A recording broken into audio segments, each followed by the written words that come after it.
Balita mula sa lalawigan sa bawat rehiyon ng ating bayan. Dito sa Ang Pilipinas Ngayon.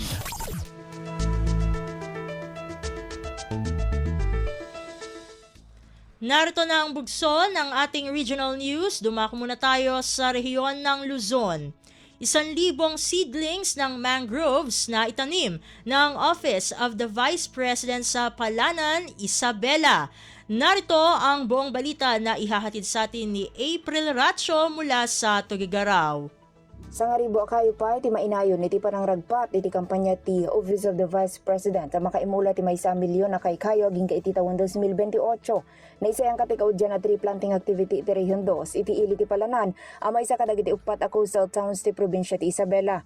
Katinulong ti Community Environment Office, Local Government Unit, Philippine National Police kandagiti residente, nakaimula ti OVP Cagayan Valley Satellite Office, ti Similya ti Mangroves kanda Dumapay, ije Barangay Maligaya. Na isayang katpari cleanup drive, iti igid ti baybay ti Barangay Kulasi.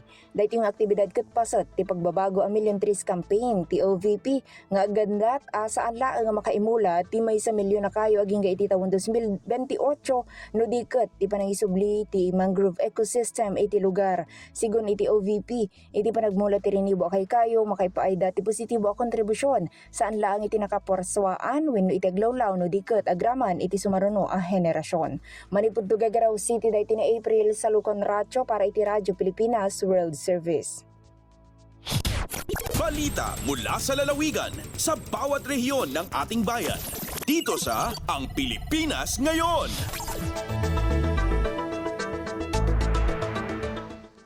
Inyong napakinggan ang ulat ni April Racho mula sa Tuguegarao.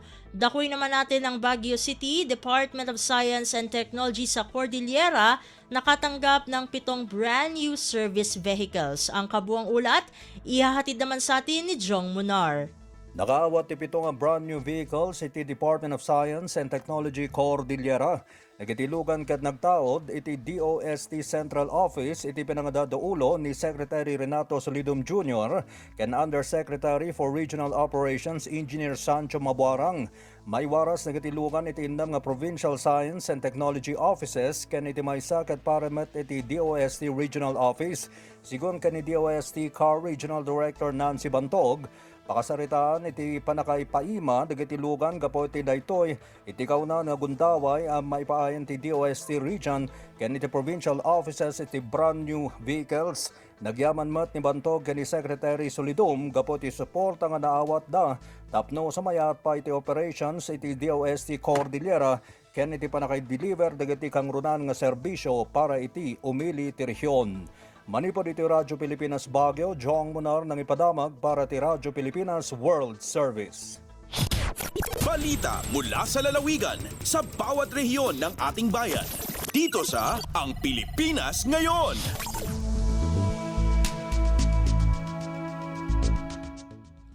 Inyong napakinggan ang ulat ni Jong Munar mula sa Baguio City. Puntahan naman natin ang Tabuk, malinis na kulungan at pag-disinfect, mga paraan upang makaiwas sa sakit sa mga hayop tulad ng African Swine Fever o ASF. Ang detalye ng balita, ihahatid sa atin ni Renzi Ruakin. Tapno mayadayo karagitan niya na klase iti sakit karagiti dingwan kasi ti ASF pagtalin eden nga nadalos dagiti kulungan. Daytoy ti inpakamo ni City Veterinary Officer ti City LGU Tabuk Dr. Carmen Wanas. May isa rin kunana nga biosecurity measure ang madama nga may pakpakamo kaya may patpatungpal kadagiti barangay ng runa dagiti nilapos ti African Swine Fever sakit ti baboy. No narugit kunana iti kulungan posible iti viral infection iso masapol nga kanayon ti panagdalus ken panagdisinfect. Malaksid ti ASF dagiti dalmapay amabaling rungswa sakit no narugit ti kulungan ket ti cholera ken influenza. Inayon pa ni Dr. Wanas ang malaksid ti panagdalus ken panagdisinfect iti kulungan dagiti dingwen agar nadmat ti panagserrek iti lugar nga addaan iti sakit ti tarakenta mabalin nga maiyakar no mapanmanen ti sabali a lugar kas tamot liklikan iti panagpakan iti arasaw tabaka da iti nalaok nga nanganan ti addaan sakit adingwen kas tamot ti saan panagiban lang tinatay nga dingwan na animal iti komporme nga lugar. Sigun pa kini Dr. Wanas no dahil isinyalas si sakit dagiti dingwen ipakamuad dago si opisina da wenno kadagiti opisyales ti barangay. Manipod din sa RK Tabuk City, Renz Ruwaki nagipagpanamag para iti Radyo Pilipinas World Service. Balita mula sa lalawigan sa bawat rehiyon ng ating bayan. Dito sa Ang Pilipinas Ngayon.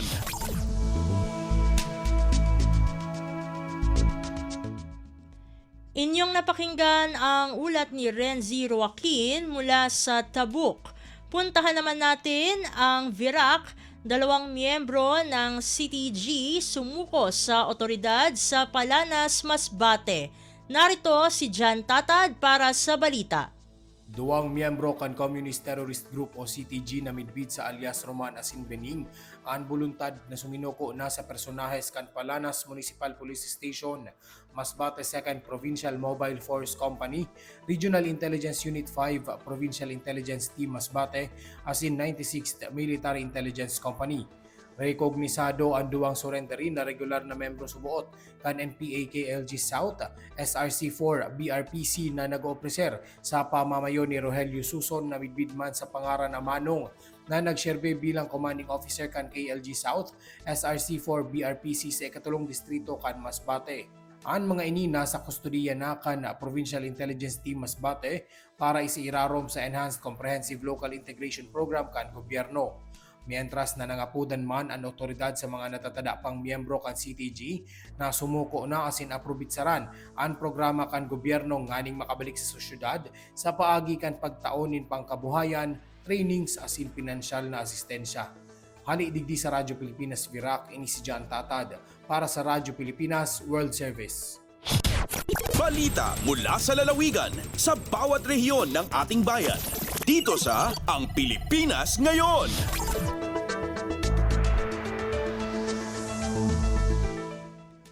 Inyong napakinggan ang ulat ni Jan Tatad mula sa Virac. Dumako naman tayo sa rehiyon ng Kabisayaan, 29 na pamilyang biktima ng sunog sa lungsod ng Toledo sa Cebu makatatanggap ng financial assistance mula sa lokal na pamahalaan.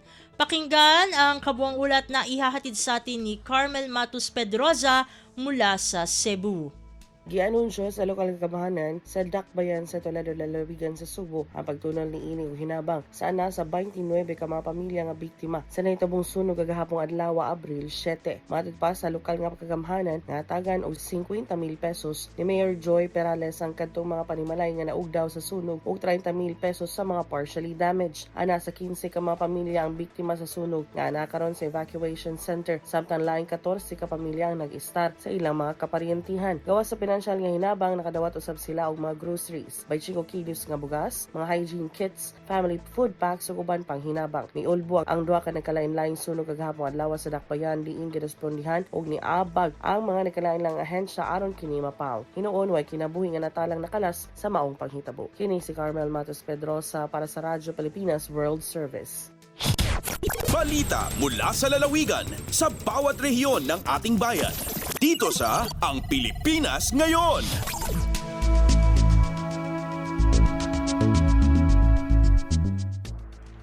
Inyong napakinggan ang ulat ni Carmel Matus Pedroza mula sa Cebu. Puntahan naman natin ang Iloilo Provincial Veterinarian Office. Pinapalakas ang kampanya sa spaying at neutering ng mga pusa at aso. Narto si Bing Pabiona para sa detalye ng balita. Ginapabakod sang Iloilo Provincial Veterinarian Office ang kampanya sa spaying and neutering ukon ang pagpangapon sang mga ido kag kuring. Ang pagpangapon isa ka pamaagi agud madula ang kahadlok nga mayara sang nagatala nga sapat hindi lang sa probinsya sang Iloilo kundi mangin sa bilog ng Pilipinas. Bilang kabahin sang kampanya sang panguluhan lokal sang Iloilo nga ideklarar nga rabies-free ang bilog ng probinsya sa tuig 2030, nagatanyag ang Provincial Veterinarian's Office Iloilo sang libre nga neutering services sa nanuhay-tuhay nga munisipalidad paagi sa municipal agriculture offices. Suno kay Provincial Veterinarian Dr. Darrell Taboada, ang aktibidad makabulig sa ilang nga mabuhinan ang numero sa mga kuring kagido nga nagalagaw sa mga plaza kag publiko nga mga lugar. Sa banwa sang Miag-aw, may 25 kasapat ang nakapon sang Abril 4 kag sang Abril 3 may 29 ang nabakunahan kag nahatagan sang free surgery. As of April 2, naglabot sa 2,184 ang kabilugan nga ido nga nabakunahan sa probinsya. Gikan sa Iloilo, Bing Pabiona para sa Radio Pilipinas, sa World Service. Balita mula sa lalawigan sa bawat rehiyon ng ating bayan.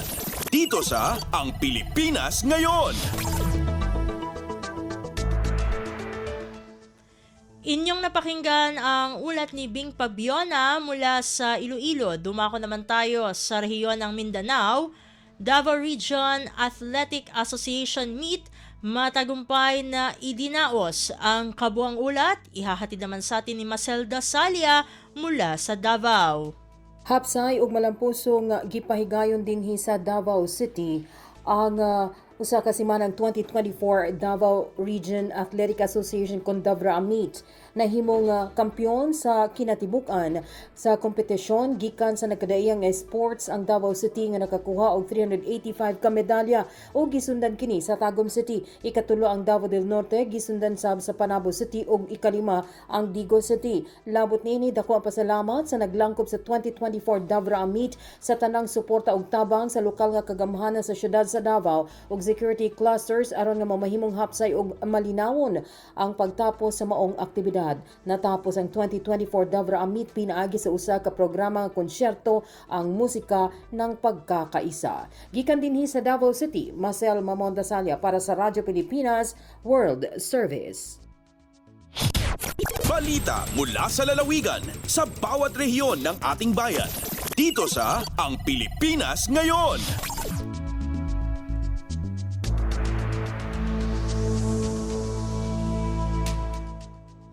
Inyong napakinggan ang ulat ni Maselda Salia mula sa Davao.